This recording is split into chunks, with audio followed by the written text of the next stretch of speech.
Sejam bem-vindos neste dia, nesta casa. Nosso abraço aos internautas. E vamos dar prosseguimento ao estudo do livro, Nos Domínios da Mediunidade. Estamos aí no capítulo 1 e trazemos aí o assunto mediunidade no leito de morte. Bom, este capítulo ele se dá no contexto onde ocorre a visita do mentor Aulus, de André Luiz e de Hilário, na casa da Dona Nésia, a qual na semana passada foi já abordado a situação familiar em que aquela família vivia e as suas diversas situações de relacionamento, o adoecimento da mãe da Dona Nésia, os dilemas enfrentados do relacionamento íntimo entre o seu Jovino e a Dona Nésia, bem como também a situação delicada de saúde da Dona Elisa. E neste capítulo, ele se inicia quando o médico é chamado na casa da Dona Nésia para avaliar a Dona Elisa, dado aos sintomas físicos e comportamentais que ela apresentava naquele momento. O estetoscópio dava-me a conhecer a posição difícil do coração exausto, coração da Dona Elisa, que estava sendo examinada naquele momento. Além disso, o elevado teor de ureia favorecia a intoxicação alarmante. Ela estava com um quadro conhecido dentro da medicina de insuficiência renal, onde há o acúmulo de algumas substâncias, dentre elas a ureia. Previa o fim próximo da resistência física. Entretanto, o delírio da enferma desnorteava-o. Dona Elisa via-se presa de estranha perturbação mental. Nós vamos comentar quais eram esses sintomas mais pormenorizadamente a seguir. Superexcitada, aflita, declarava-se perseguida por um homem que se propunha abatê-la a tiros. Clamava pelo filho desde muito na vida espiritual e dizia ver serpentes e aranhas ao pé do leito. O filho dela já havia desencarnado. E desde há muito tempo, ela, muito provavelmente ligada a esse filho através dos pensamentos, isso nós vamos ver ao longo deste capítulo, quanto isso a influenciou no processo de desencarne. Ele continua: o facultativo, no caso médico, convidou a dona da casa a entendimento reservado e comunicou-lhe as péssimas impressões de que se via possuído. A enferma deveria prosseguir com a medicação de emergência, à face da crise. Contudo, a noite se-lhe-ia sacrificial. Então ela tinha muitos sintomas e que estavam sendo de difícil controle. A uremia avançava célere, o coração era um barco desgovernado, e por isso o colapso poderia surpreendê-la de momento para outro. Ela estava muito provavelmente nas últimas horas de vida. Despediu-se dele e colocou-se em oração, em prece, confiando-se à influência de Teoníria, que estava acompanhando Hilário, André Luiz e o mentor Aulus, que lhe seguia os passos, qual se lhe for abnegado nume protetor. Sem conseguir explicar a si mesma a serenidade balsâmica que lhe tomou gradativamente a alma, ou seja, quando ela se coloca em oração, quando ela se coloca em prece, ela eleva os pensamentos, pede o auxílio dos benfeitores espirituais, do seu anjo protetor, dos mentores, para que pudesse auxiliar ela e a mãe dela naqueles instantes tão difíceis. E aquietou-se entre a fé e a paciência, na certeza de que não lhe faltaria o amparo do plano superior. Longe de perceber a ternura de que era objeto, por parte da devotada amiga, recebia-lhe os apelos confortadores em forma de sublimes pensamentos de esperança e de paz. E aqui a gente pode fazer uma breve reflexão sobre a importância da prece, da importância de, nos momentos de desespero, de angústia, de uma situação difícil, nós temos um recurso extremamente importante, que é a oração. E quantas vezes nós acionamos esse recurso nas nossas vidas, principalmente nos momentos de dificuldade? O primeiro impulso, geralmente, qual é? É a revolta, é a indignação, não é? É natural, né? Porque somos seres humanos, estamos encarnados, né? Estamos num processo de evolução. Então, muitas vezes o primeiro sentimento é esse, é do desespero. Até porque, imagina, a mãe dela estava extremamente com um desconforto respiratório muito importante, estava com esse quadro de confusão mental, com esse quadro de delírio. Então a situação era muito delicada. O médico tinha examinado, tinha conversado com ela realmente da gravidade do quadro de sua mãe. Mas chama-nos a atenção o autor para a importância da oração e os benefícios que isso pode resultar para nós e para a assistida.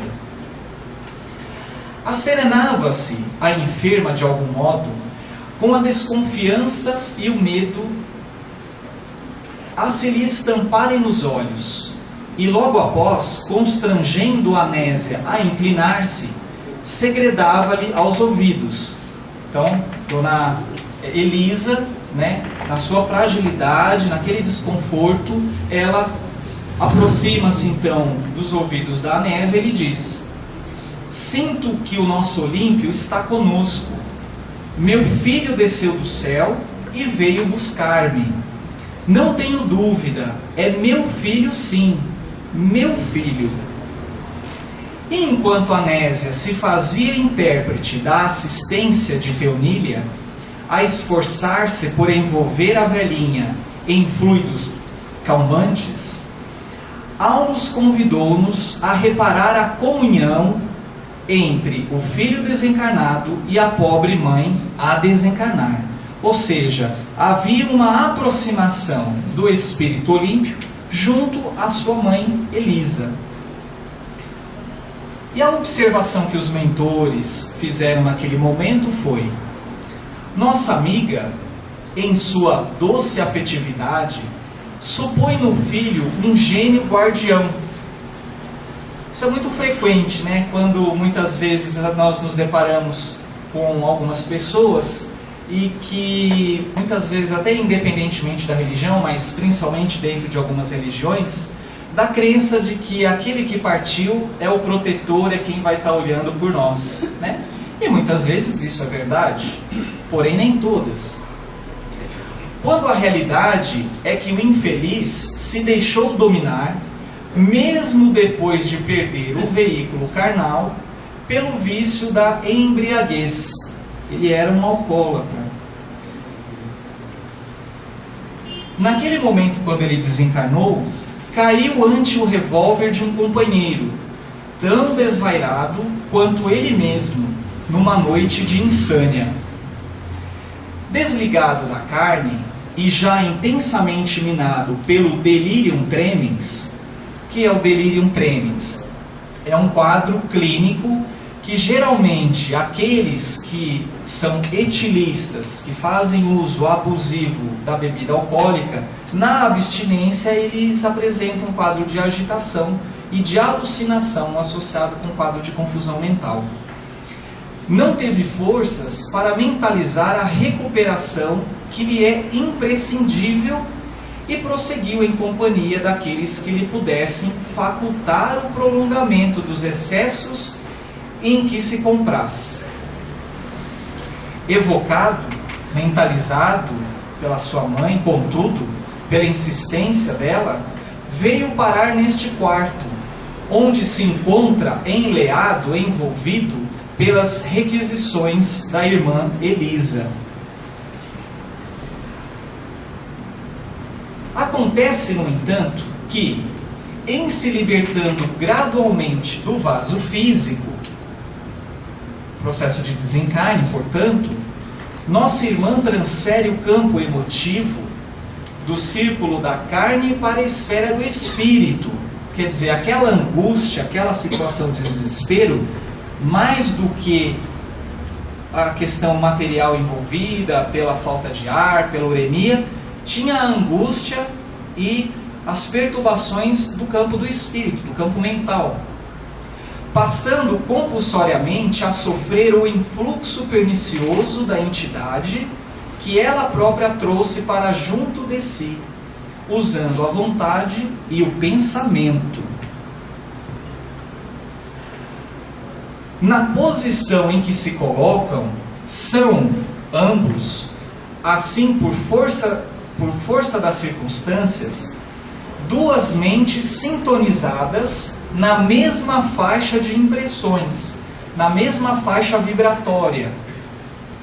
Porque, enfraquecida qual se encontra, a enferma se submete facilmente ao domínio do rapaz, cujo pavor e desequilíbrio mental se lhe transfundem, passam, repercute na alma submissa e afetuosa de sua mãe, Dona Elisa.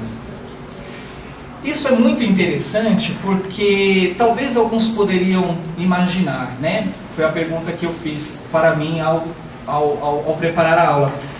Quer dizer que mesmo quando a pessoa está extremamente frágil, está nos últimos momentos de vida, por exemplo, ou com alguma doença crônica, avançada, onde as suas forças mentais, físicas, psíquicas estão fragilizadas, será que essa pessoa pode também sofrer a influência e influenciar a mente de corações encarnados ou desencarnados?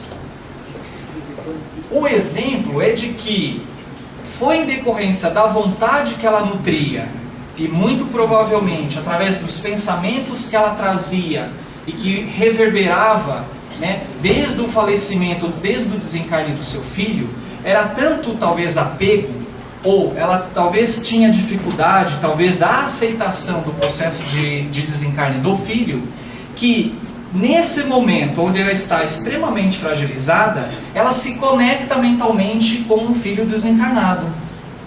Só que o filho, talvez ela, até desejando ser amparada, se sentir acolhida pelo filho que estava desencarnado, talvez, e ele na condição de não conseguir sustentar ou apoiá-la, e devido a esse laço, nessa ligação mental tão estreita, ela passa a sofrer a influência do seu filho desencarnado, que por não estar em condições mentais e espirituais adequadas do ponto de vista de reequilíbrio ou de equilíbrio espiritual, perispiritual, mental, passa ali a influenciar em um momento da vida onde ela está desencarnando. E aí ela sofre a influência dele e passa a ter alguns sintomas do ponto de vista psíquico e físico também relacionado a essa influenciação. Analisando o fenômeno, perguntei se a associação sob nossa vista poderia ser comparada à incorporação mediúnica qual a conhecemos. Isso é André Luiz dizendo. E a resposta do Aulus: sem qualquer dúvida, Elisa, atraindo o filho num estado de passividade profunda, sem condições de estar gerenciando ou estar conseguindo se proteger dessa influenciação, que lhe sobrevém por motivo de natural desgaste do sistema nervoso e do campo psíquico, mental, e sem a experiência que lhe outorgasse ou que lhe outorgue discernimento e defesa, assimila-lhe de modo espontâneo as correntes mentais, retratando-lhe a desarmonia interior. Bom, então quer dizer que ela, como que a gente pode dizer, sem experiência que lhe outorgue discernimento e defesa? talvez, provavelmente, a não aceitação do desencarne do filho, talvez a ausência, e aqui a gente está falando talvez, porque não há nenhum relato nesse sentido, mas a dificuldade ou a pouca espiritualização dos valores espirituais, em relação aos valores espirituais, a própria ligação com Deus, o próprio trabalho psíquico ou até mesmo espiritual em relação à sua autoevangelização, talvez fizesse com que ela se tornasse nesse momento mais frágil e pudesse receber essa influenciação. Sem discernimento e sem defesa, sem preparo espiritual para tal. Estando a desencarnar-se, devagarinho, reflete-lhe as reminiscências do pretérito, as lembranças do pretérito, e as terríveis visões íntimas que lhe são agora familiares, de vez que, à distância das libações costumeiras, o infortunado amigo padece as alucinações comuns às vítimas do alcoolismo crônico. Veja que também do ponto de vista espiritual, estando o espírito desencarnado, ele também está sujeito a sofrer as consequências do abuso e do consumo excessivo da bebida alcoólica que ele fazia. Portanto, isso nos retrata também que muitas vezes nós imaginarmos que apenas com o desencarne o espírito desencarnado está livre de sofrer as consequências daqueles vícios que ele cultivou ao longo da sua encarnação, isso é um engano. Ele sim pode manter o seu desequilíbrio mental e perispiritual, tendo e apresentando também esses sintomas de origem mental que o desequilibre. Céus, exclamou Hilário, compadecido, como relegar uma velhinha doente à aprovação dessa ordem? Como pode ela tão frágil e a espiritualidade permitir que ela sofresse essa influenciação? Não significará isso clamorosa injustiça? E ele nos explica: concordo em que é lamentável o quadro sob o nosso exame, o que nós estamos observando. Entretanto, ninguém trai as leis que nos regem a vida. Somos artífices de nós mesmos. Estamos submetidos à lei de ação e reação. Elisa, com a presença do filho, recebeu aquilo que procurou ardentemente. Ela tinha um pensamento fixado nele. Ela desejava a presença do filho ali.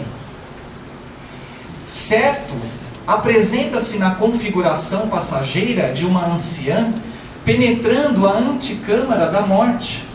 Todavia, na realidade, é um espírito imperecível e responsável, manejando os valores mentais que se expressam e se conjugam, segundo princípios claros e definidos, que é o papel dos pensamentos, e da boa vontade, e da vontade direcionada, e dos desejos que cada um traz em si.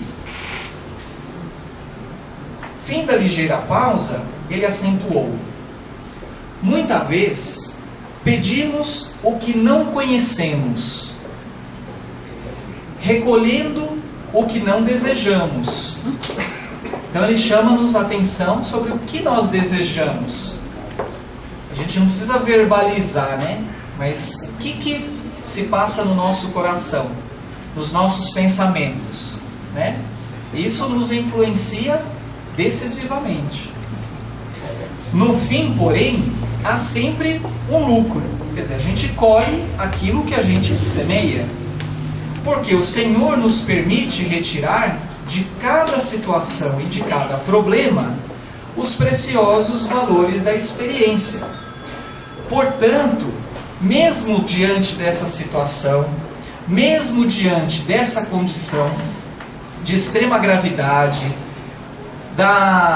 do conflito e das consequências que esse desejo, dessa influenciação sobre a Dona Elisa traz, de certa forma isso também estava sendo um aprendizado para ela que estava vivenciando isso, para o espírito que estava ali influenciando e para aqueles que estavam observando o fenômeno. Mas devemos lembrar que nós nunca estamos desamparados. E assim como a filha da Dona Elisa se coloca em conexão com o mais alto, que vibra pedindo auxílio, a paciência e a força para que a espiritualidade a socorresse, ela recebe esse auxílio, ela recebe esse amparo, né? E assim é na nossa vida. Esse é um exemplo muito claro e que reforça, inclusive, o ponto também discutido no outro capítulo, que é a importância da oração e da prece, do orar e vigiar. Então o texto é extremamente evangélico, se a gente pudesse dizer dessa forma, para a reflexão, né? E o entendimento dos efeitos que os pensamentos e os sentimentos trazem a nós e aos outros. Aulus, contudo, não perdeu tempo em divagações. Conferenciou reservadamente com Teonília quanto ao serviço programado em favor da enferma e, aceitando-nos a colaboração, desligou o rapaz, usando para isso avançados potenciais magnéticos.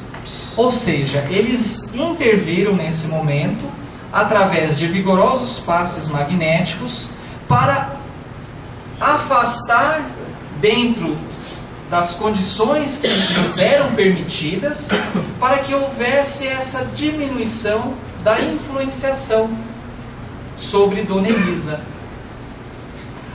Tão logo após a aplicação desses passes magnéticos, o Olímpio se afastou e identificaram um curioso fenômeno. Dona Elisa, que falava singularmente animada, entrou em absoluta prostração, torpor, qual se houvera sido manietado. Assinalando-nos a curiosidade, o orientador esclareceu.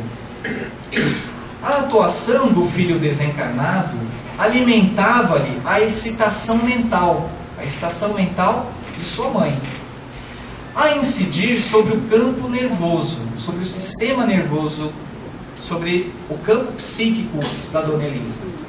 Agora está confinada às energias que lhe são próprias, energias de fragilidade, né? E energias agora de uma certa neutralidade, ou em que ela estava rendida às suas próprias forças, envolvida no seu campo psíquico próprio. A doente, emitindo sons guturais, que anteriormente emitira, calara-se de súbito. Debalde tentou a Nésia arrancar-lhe uma palavra. Dona Elisa, embora vendo e ouvindo, não mais logrou articular uma frase. Buscou inutilmente mover os braços ante a dor aguda que passou a registrar no peito. Todavia, não teve forças para tanto. Provavelmente ela estava tendo um infarto do coração nesse momento.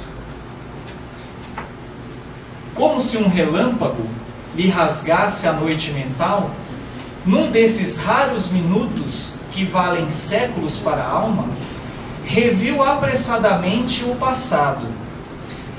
Apenas voltando no slide anterior, me vem um pensamento agora, será que também não era a própria influenciação do seu filho que estava retardando o processo de desencarne? Uma outra coisa para a gente pensar, não é mesmo? Bom, todas as cenas, então ela reviu ao longo desse processo de desenlace, e após não sofrer a influência do Olímpio, ela reviu todas as cenas da infância, da mocidade e da madureza num processo de recapitulação de sua vida. E elas reapareceram de inesperado no templo da memória, como que a convidá-la a escrupuloso exame de consciência. Incapaz de entender-se com a filha, desejou despedir-se de velha irmã que residia a longa distância. Então ela estava na casa, junto à sua filha, estava tendo naqueles instantes reminiscências ao longo de toda a sua vida, e lhe surge a vontade de poder o quê? Despedir-se de uma irmã que morava em um lugar muito distante da casa onde ela se encontrava naquele momento. Dona Elisa, para isso, projetou-se, por fim, em nosso meio. Em que meio? No campo espiritual. Mantendo-se, agora, ela quem? Pelo espírito dela e juntamente com o espírito. Ok? Ligado ainda ao corpo carnal. Ela não tinha desencarnado ainda nesse momento. Mantendo-se, porém, ainda ligada ao veículo físico, por um laço de prateada substância. Enquanto se lhe interessavam os membros, um só pensamento lhe predominava no espírito. A vontade dela era dizer adeus à última irmã consanguínea que lhe restava na terra. Ela tinha talvez uma estreita vinculação emocional com essa irmã, não é? Envolvida na onda de forças, nascida de sua própria obstinação, quer dizer, ela tinha vontade de fazer isso, afastou-se ligeira, volitando automaticamente no rumo da cidade em que se lhe situava a parenta. Quer dizer, sua irmã morava em um lugar, numa cidade muito distante dali. Correspondendo à ordem de Aulus, passamos a segui-la de perto. Dezenas de quilômetros foram instantaneamente vencidos. Olha a força do pensamento aí, né? Em plena noite alta, colocamo-nos ao lado dela, num aposento mal iluminado, em que a venerável anciã dormia tranquila, no caso a sua irmã. Matilde, Matilde, ela chamava assim pela irmã. A recém-chegada tentou despertá-la, à pressa, mas em vão. Consciente de que não dispunha, senão de rápidos instantes, vibrou algumas pancadas no leito da irmã, que acordou de chofre, entrando de imediato em sua esfera de influência. Dona Elisa, então, passou a falar-lhe atormentada. Dona Matilde, contudo, não lhe escutava as palavras pelos condutos auditivos do vaso carnal, e sim pelo cérebro, através de ondas mentais, em forma de pensamentos a lhe remoinharem ao redor da cabeça. Então veja que a mensagem, ou o desejo, ou a comunicação entre elas, não era de mente a mente. Não se dava através dos ouvidos carnais. E ela também não compreendia adequadamente o que totalmente a Dona Elisa falava a ela. Porém, a percepção, a impressão que ficou, né, em seu espírito foi a de que a Elisa tinha morrido. Né? Então é até alimentação. Né? Bom, indicando-nos as duas irmãs juntas, o assistente explicou: temos aqui um dos tipos habituais de comunicação nas ocorrências de morte. Olha só que interessante. Pela persistência com que se repetem, os cientistas do mundo são constrangidos a examiná-los. Alguns atribuem esses fatos a transmissões de ondas telepáticas, ao passo que outros neles encontravam os chamados fenômenos de monição.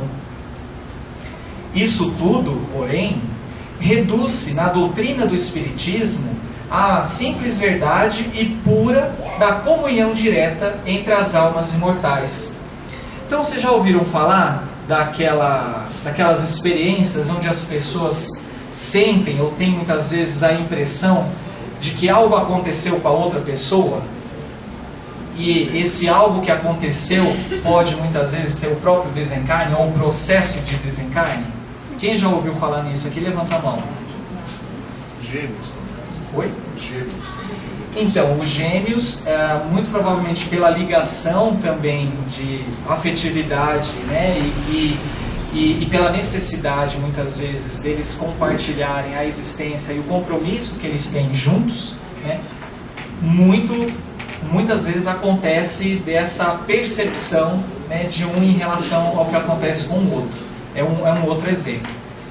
Mas isso nos ilustra esses eventos ou esses fenômenos que muitas vezes as pessoas relatam a nós, né?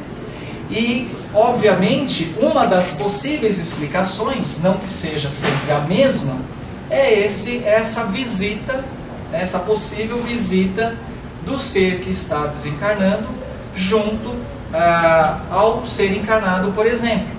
Ou que muitas vezes o mentor daquela pessoa, o anjo protetor, vai, né, ao local onde está essa pessoa e lhe passa essa impressão. E não necessariamente ela ouve isso. Talvez, se ela for dotada de uma mediunidade um pouco mais aguçada e tiver essa propriedade de ouvir, talvez ela até ouça isso, ou veja, né? E aí ele continua dizendo, essa é uma pergunta feita ao Aulus, né? Pelo Hilário. Todas as pessoas, desde que o desejem, podem efetuar semelhantes despedidas quando partem da Terra? Né? E ele responde, sim, Hilário. Você diz bem quando afirma, desde que o desejem, porque semelhantes comunicações, no instante da morte, somente se realizam por aqueles que concentram a própria força mental num propósito dessa espécie. Vejam o quanto isso é importante e o quanto ainda nós precisamos caminhar muito frente às situações onde o ser está em processo de desencarne. Veja toda a importância do ambiente ali criado, das conversas que são feitas próximo ao leito de morte. Veja a importância que muitas vezes aquele sentimento ou desejo, muitas vezes anterior àquele processo de morrer, faz ou tem um efeito perante o próprio processo, né? A vontade de reajuste, a vontade da conciliação, da visita, né? Da importância da despedida, né? Então isso traz uma reflexão muito importante frente ao processo de desencarne, né? Isso deve nos trazer como lição a importância que devemos dar, não só do ponto de vista físico, no tratamento dos sintomas que muitas vezes uma pessoa que está desencarnando apresenta, mas também o que nós podemos contribuir, ao menos com uma oração ou com uma prece, para que esse processo, que muitas vezes nós não temos nem a noção de como está se processando, pode auxiliar ou pode modificá-lo. Muito interessante, não é? Bom, seguindo-a de perto, notamo-la menos aflita, embora fatigada. No aposento familiar, quis reaver o veículo físico. Então, após ela ter se deslocado a quilômetros de distância, de ter tentado mostrar para Matilde, ou passar a comunicação através da mente, de que ela estava desencarnando, ela retorna então à casa onde se encontrava o seu corpo físico E, obviamente, se apoderando dos seus centros de força, né, quis reaver um veículo físico, satisfazendo aos velhos hábitos, como se a realidade lhe constituísse tão somente estranho pesadelo. Quais velhos hábitos? Vários. Talvez poder falar, fazer alguma coisa, né, dar um abraço, dizer algo, voltar a fazer as atividades que ela fazia anteriormente. Enfim, ela estava num processo de desligamento, e a gente tem que lembrar que a vontade pertence a quem? Ao espírito, né? Satisfazendo aos velhos hábitos, como se a realidade lhe constituísse tão somente estranho pesadelo. Contudo, abatida e atormentada, né, flutuou sobre o leito, ligada aos despojos pelo tênue fio a que nos referimos, cordão de prata. A recém-desencarnada, de alma opressa, resistia à fome de repouso que lhe castigava o pensamento, né? Veja, ela estava cansada, né? O desligamento também não só afeta o corpo físico, mas também o corpo perispiritual, o pensamento, né? E estava indecisa e agoniada, sem saber definir se estava vivo dentro da morte ou se estava morta dentro da vida. Veja a sensação, né, e a angústia que provavelmente ela estava vivenciando naquele momento. E talvez essa angústia, esse desespero, num processo de desencarne, esteja diretamente relacionado ao grau de espiritualização do espírito.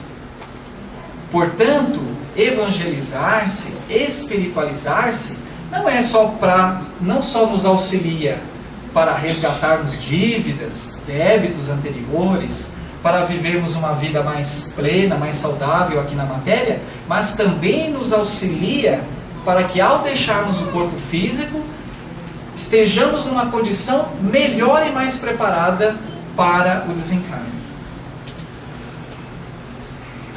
Hilário fixou o laço prateado entre o corpo hirto e a nossa amiga recém-liberta e indagou: não poderemos colaborar no desfazimento desse cordão incômodo? Os laços entre o espírito e o corpo físico, embora ela tivesse, do ponto de vista físico, o coração dela não tivesse mais batendo, a respiração não tivesse mais se dando, mas ela ainda estava ligado, o seu perispírito estava ligado ainda ao corpo físico. E a gente sabe, através do estudo da doutrina espírita, que esse desenlace, esse desligamento, também depende de certos fatores. Por exemplo, da nossa valorização ou do nosso apego em relação às questões materiais, né? E a resposta é, frente a essa pergunta, não, explicou o orientador, né? Esse elo tem a sua função específica no reequilíbrio da alma. Morte e nascimento são operações da vida eterna que demandam trabalho e paciência, né? Quer dizer, tudo tem o seu tempo, né? Além disso, há companheiros, há espíritos trabalhadores, espíritos desencarnados especializados no serviço da libertação última. A eles compete o toque final. Então vejam vocês o quanto este capítulo é extremamente rico para algumas reflexões. Primeiro, que determinados quadros orgânicos, numa condição de terminalidade, e em outros casos, podem estar, vejam bem, podem estar sob uma influenciação espiritual. De que essa ligação, essa influenciação, se dá primordialmente por aquele que estabelece a sintonia. Então, o papel aí do livre-arbítrio e da vontade, que pertencem a quem? Ao espírito. Correto? Outro detalhe, que mesmo nas situações de fragilidade orgânica, o espírito tem sim capacidade de realizar coisas, porque o pensamento, né, ele pertence ao espírito e ele é força viva, né? E pode, como nós vimos aqui no caso, até mesmo se deslocar a grandes distâncias para uma comunicação, para uma despedida. Outro detalhe que é importante também, mostra a importância da nossa espiritualização, né? Do nosso preparo para o desencarne, né? Nós, enquanto espíritas, sabemos muito bem que estamos aqui, né, de passagem, que estamos aqui para trabalhar, para progredir. Isso se dá através de muito esforço, de muito amor, de reestruturação de pensamentos, de sentimentos, do cumprimento dos nossos deveres, dos nossos afazeres. E os valores a que damos às questões materiais, né, ou dependendo daquilo que nós cultivamos dentro do nosso coração e através dos nossos pensamentos, são fatores predominantemente influenciadores no processo de desencarne, né? Eles podem ser influenciados e alterar esse processo de desencarne e acontecer várias situações em decorrência dos desejos, das aspirações e do nosso grau de espiritualização, né? Alguém gostaria de fazer alguma pergunta? Antes disso, eu ia falar com o André, se ele quer fazer alguma colocação, André? Alguma pontuação? Não? Alguém gostaria de fazer alguma pergunta, colocar alguma experiência? Luiz, eu acompanhei a última noite do meu avô. Ele desencarnou às 6 horas da tarde do dia seguinte, mas à noite eu passei com ele. E nós havíamos escondido que o irmão dele havia desencarnado 8 meses antes. Aí ele... Meu irmão morreu. Não. Como não? Ele está aqui. Quer dizer, naquela cabeça... Nosso sentimento natural para poder poupá-lo de algum sofrimento, de algum desconforto maior. Então, tem essa situação ali, e ele foi falando várias, eu lá, né? Nessa hora, só eu e ele ali, imagina como eu não estava arrepiado. Né? O que está acontecendo aqui? Né? A gente vê. Agora, a questão da mediunidade no leito de morte, os casos de coma ou coma induzido, nessa situação, o espírito está solto, né? Tem alguma situação que já passou por vocês da AME, assim, que vale a pena trazer? Sim. Há situações, né, não só relatadas, né, mas muitas vezes vivenciadas por alguns de nós, né, no trabalho mediúnico, por exemplo, onde pacientes que estão internados em UTIs, né, que estão sedados, que estão em coma induzido, eles são trazidos e amparados, obviamente, pela espiritualidade maior, e acabam se comunicando. E essa comunicação é muito importante, muitas vezes, para o espírito que está se comunicando, bem como também para os trabalhadores que estão dando sustentação e que estão trabalhando ali naquele momento, bem como também para nos servir de prova, né, de que o fato de alguém estar sedado, né, ou de alguém estar dado uma avaliação clínica sem condições de se comunicar, né, não estando necessariamente recebendo alguma medicação para isso, mas pela doença em si que deixa ele extremamente debilitado e comatoso, é possível sim que esse espírito ele possa percorrer a longas distâncias, fazer uma comunicação ou se despedir, por exemplo, como no caso da Dona Elisa. Pois não?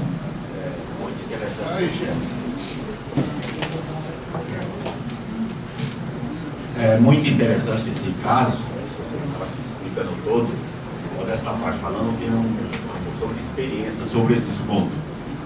É tanto que, quando foi para nascer os netos da doutora, eu participo do trabalho do outro lado, para a vinda dos espíritos que vão reencarnar. Eu participava do trabalho do outro lado e seguia a neta dela e a neta. Eu vou já falando até o ano 1998. Eu participava dos trabalhos. No outro dia eu chegava e aí ligava para ela. Ligava primeiro para o doutor Marcelo, que é o filho dela. Doutor Marcelo, preciso falar com você. Aí ele ia no salão, eu explicava: olha, você já é papai, está vindo a sua filha, é assim, assim, assim. Aí minha esposa não está grávida, ela é uma juíza federal. Mas ela, um mês que vem, ela já vai ficar grávida, vai vir a menina, assim, assim, assim, assim. Aí mandei ele ligar para a doutora Marlene, aí o Edival quer falar com a senhora. Aí eu expliquei: doutora, a senhora já é vovó. É uma neta, assim, assim, assim. Aí, mas Edival, ela não está grávida, o mês que vem, nessa data, ela vai estar grávida. Aí eu pegava a menina, botava no colo eu participava do trabalho. A mãe estava em um departamento, eu chamava a doutora Mônica: doutora Mônica, está aqui sua filha. E em desdobramento, em trabalhos do outro lado, eu trabalhando do outro lado. Eu pegava a menina, dava para ela botava em cima do coração, começava a chorar. Aí eu acalentava ela. Aí no outro dia eu ligava para ela. A mesma coisa foi o filho também. Meus filhos todos, meus netos, minhas netas, tudo eu anunciei todo para meus filhos todos, participando do trabalho. Também eu tenho mais ou menos mais de 50 casas de espírito que desencarnou. Eu avisava também a família e assim por diante. Trabalhava o trabalho na área, mas tem que, uma coisa ali é muito importante para todos nós: a mediunidade, gente. A gente tem participação nesse trabalho, que é uma graça divina, a mediunidade, para você desenvolver dentro dessa área, que é maravilhosa, porque todos nós somos encaminhados de acordo com as condições ao trabalho, tanto para encarnar como para desencarnar. Todas essas funções todas que você explicou aí. Parabéns, foi bem explicado. Eu assim, acredito que né, isso é até meio que redundante, né? Mas a doutrina espírita, ela é consoladora por isso. Exatamente. Né? Porque frente a situações onde nós nos encontramos muitas vezes desinformados ou desequilibrados do ponto de vista emocional, psíquico, frente ao desencarne de um ente querido, de um amigo, enfim, é nesse momento que, através de todos esses conhecimentos e esse estudo, deve nos alertar ou deve nos confortar e fazer com que a gente tenha uma postura mental diferente, né? De entender que aquele espírito, né, estava aqui de passagem e que a vida continua. Não há morte, há uma passagem. Tem um presente aí que eu avisei com os filhos dele chegando aí. Os três. Avisou mesmo. Eu sou cabeleireiro e tem muitos casos que eu avisava os clientes avisavam: olha, assim. Ele só não te avisou que você tem que fazer algumas previdências privadas daquele Tem que falar aquilo que o mentor também diz: olha, chega só esse ponto, não acrescenta, tem que falar aquilo que é conveniente ao próximo, tá? Para não ultrapassar os limites. Muito bem. Bom, é esse proceder. Atrás.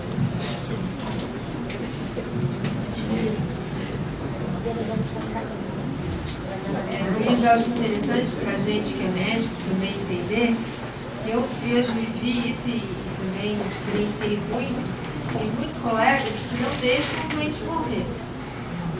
Não é que não deixam, né? Mas a gente sabe disso e cada vez mais chatear a medicina paliativa e tudo mais. Mas a gente sabe que dentro de uma estrutura médica você pode provocar, vamos dizer assim, por muito tempo o sofrimento de um paciente, que muitas vezes não tem mais prognóstico, realmente está inconduzido, né? E às vezes o próprio médico não decide o que fazer, porque a família às vezes não tem condição de decidir algumas coisas, nem mental, nem espiritual. Tecnicamente. Então, acho que isso é muito importante para a gente também.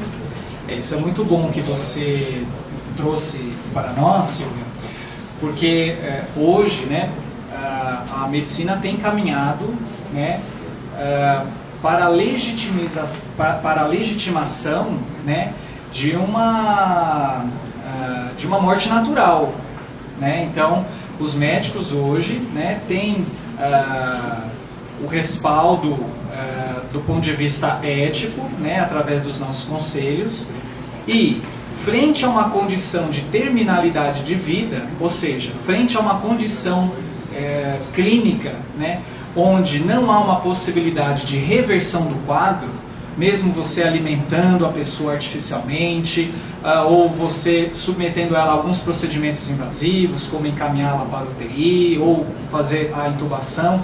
Esses são procedimentos, nessas situações de terminalidade, são procedimentos hoje considerados fúteis, ou obstinados do ponto de vista terapêutico, onde cabe o médico, e é dever de todo médico, independentemente da especialidade, oferecer os cuidados paliativos.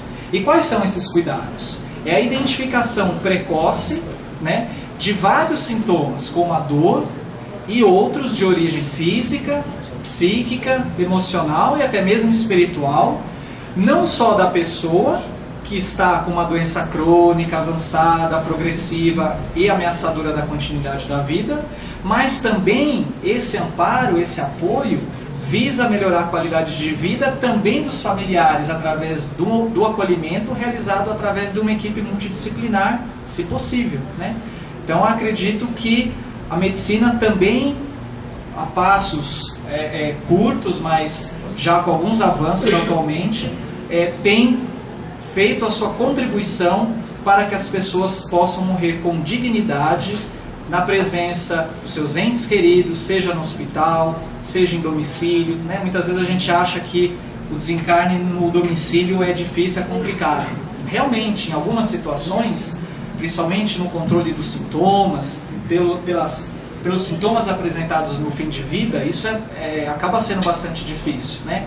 Mas já tivemos a oportunidade de assistir esse processo de desencarne em domicílio, onde a pessoa é amparada com tratamento para dor, para falta de ar, né, para quadros semelhantes a esses de confusão mental, de delírio, né?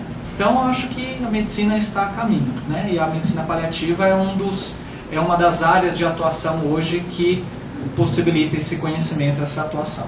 Luiz, posso fazer uma pergunta? Eu não sei se já fizeram essa pergunta porque eu cheguei atrasada. Mas assim, uma pessoa que tem decretada a morte cerebral, mas o coração está batendo, para desligar o aparelho. Então, eu vou falar do ponto de vista médico, tá? Se considera, né, hoje na medicina que com o não funcionamento do cérebro, ou seja, com a não irrigação do sangue nos tecidos cerebrais, não tem como a pessoa, o corpo físico, isso acaba sendo irreversível, né? Frente a um diagnóstico que geralmente é pautado por alguns exames clínicos feitos por pelo menos 2 médicos, além de um exame complementar, e aí a gente tem alguns, que verifica essa ausência de circulação cerebral, nesse caso é considerado ético pela medicina e é considerado esse paciente como morto, né? Então, desculpa, nós então temos por dever ético e pela legislação vigente você desligar o aparelho porque considera-se que a pessoa em si ela está morta, né? Eu já vivenciei alguns casos, né, nesse sentido, trabalhando em UTI, e obviamente acredito que, independentemente de qual seja a orientação religiosa do médico, mas eu acredito que através de uma prece, de uma oração e principalmente de um acolhimento adequado dos familiares, né,